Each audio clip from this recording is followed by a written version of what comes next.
In today's video, I'm going to teach you how to reset Microsoft Edge to its default settings.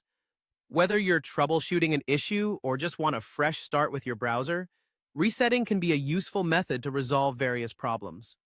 So let's walk through this process together, step by step. First, you'll want to open Microsoft Edge. This might be the browser you're using right now, but just in case it's not, find its icon on your desktop or in your taskbar and give it a click. Once Edge is open, direct your attention to the top right corner of the browser window. Here, you'll see three small horizontal dots.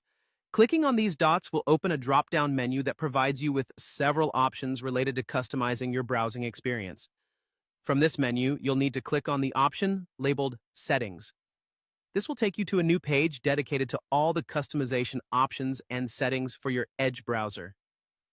Now, over on the left side of this page, you'll see a vertical menu. Take a look through the options listed there and find the one that says Reset Settings. Once you spot Reset Settings, go ahead and click on it. This is where you'll find the options specifically for restoring your Edge browser to its default state. When you click on Reset Settings, a new option will appear on your screen labeled Restore Settings to their default values.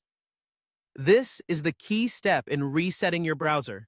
Click on this option and a confirmation page will pop up.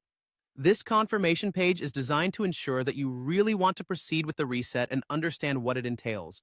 Restoring your settings to default will remove your personalized settings, but it will not delete your history, favorites, or downloaded files.